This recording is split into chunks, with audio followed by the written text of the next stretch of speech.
Hello दोस्तों, कैसे हैं आप सब? सभी बहुत अच्छे होंगे। चलिए, तो आज हम एक बहुत ही अहम यानी इम्पोर्टेंट टॉपिक पर बात करने वाले हैं, जिस टॉपिक का नाम है एक अच्छा जजमेंट कैसे लिखा जाए। ये एक बहुत ही इम्पोर्टेंट चीज़ है।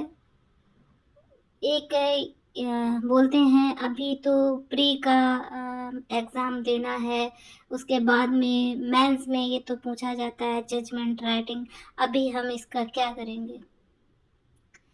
और इस वजह से जब मेंस का एग्ज़ाम आता है तो एक अच्छा जजमेंट नहीं लिख पाते हैं।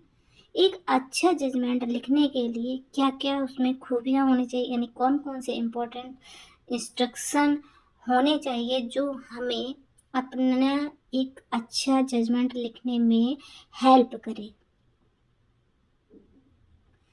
चलिए, तो हम बात करते हैं। और जजमेंट राइटिंग का जो टॉपिक है वो सिर्फ यूपी हायर जुडिशियल सर्विसेज के लिए नहीं है।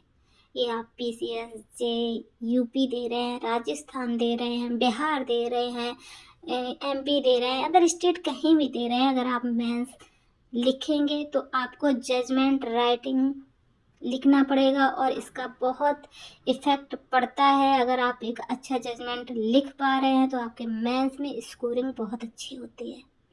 और खासकर हायर जुडिशियल सर्विसेज के लिए जजमेंट राइटिंग एक बहुत ही इम्पोर्टेंट पार्ट है। तो चलिए, हम डिले नहीं करते हैं, बात करते हैं कि एक अच्छे जजमेंट को हम कैसे लिखें। तो सबसे पहले तो जजमेंट में हम एक बेसिक बता रहे हैं आप लोगों को। एक अच्छा जजमेंट लिखने के लिए क्या क्या बेसिक चीज़ों की ज़रूरत होती है जो हमें अपने माइंड में रख कर चलना होगा।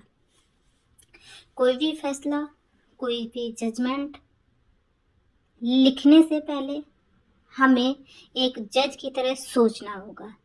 चलिए दोस्तों, तो हम बात करते हैं आगे how to write good judgement in mains exam, specially higher judicial services के लिए। सबसे पहले तो हम एक चीज़ समझ लेते हैं, फैसले का मतलब क्या होता है। फैसले का मतलब एक न्यायिक राय जो मुकदमे की पूरी कहानी बताता हो। मामला किस बारे में है, कैसे अदालत ने मामला सुलझाया और ऐसा निर्णय क्यों दिया, है ना सोचने वाली बात। इस चीज पर गौर कीजिए, यानी कि मैटर किस बारे में है, अदालत ने मामला सुलझाया क्यों, और ऐसा निर्णय क्यों दिया। अब आपके माइंड में क्वेश्चन घूमने लगा होगा, ये तीन चीजें। चलिए, एक फैसला सुसंगत, व्यवस्थित और तार्किक रूप से व्यवस्थित होना चाहिए। माइंडेड क्या होना चाहिए? सुसंगत यानी रिलेवेंट, व्यवस्थित और तार्किक रूप से व्यवस्थित होना चाहिए।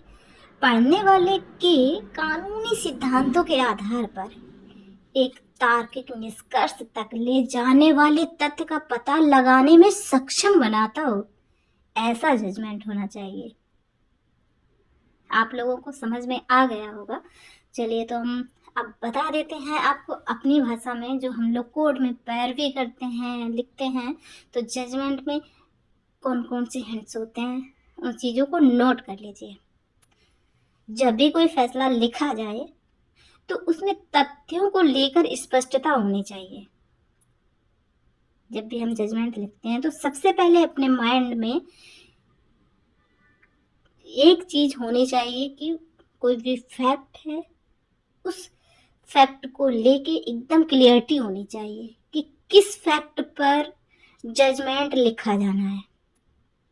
सेकंड चीज, उसमें प्रतिवादियों की दलीलें, यानी आप जिसको बहस कहते हैं, उसके अलावा कानूनी बिंदुओं पर जो भी लीगल टॉपिक हैं, जो लीगल बिंदु इम्पोर्टेंट हैं, उन पर विचार विमर्श, उसके बाद तर्क और फिर अंतिम निष्कर्ष, और उसके बाद आदेश का ऑपरेटिव पार्ट होना चाहिए।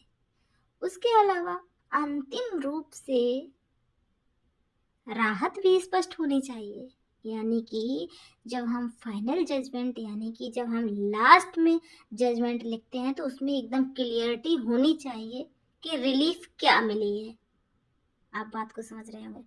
मुकदमे के पक्षकारों को पता होना चाहिए, यानी कि जो केस में पार्टीज हैं उनको एकदम से क्लियरिटी होनी चाहिए इस बात की कि आखिरी, यानी कि लास्ट में जो उनको रिलीफ मिली है, यानी कि हम हिंदी में बोलेंगे मुकदमे में पक्षकारों की कहने का मतलब ये है कि मुकदमे में दोनों पार्टीज को एकदम क्लियरिटी होनी चाहिए कि आखिर में आखिरी राहत उनको वास्तव में जो उन्हें रिलीफ मिली है वो एक्चुअली है क्या। आई थिंक आप लोगों को समझ में आ गया होगा जजमेंट राइटिंग को अच्छा कैसे लिखा जाए, और इसका जो प्रारूप है वो हम नेक्स्ट वीडियो में पूरा फुल जजमेंट राइटिंग का बनाएंगे, यानी कि लिख के आपको एक जजमेंट राइटिंग कैसा होता है, पूरा जजमेंट राइटिंग का प्रोफार्मा नेक्स्ट वीडियो में अपलोड करेंगे।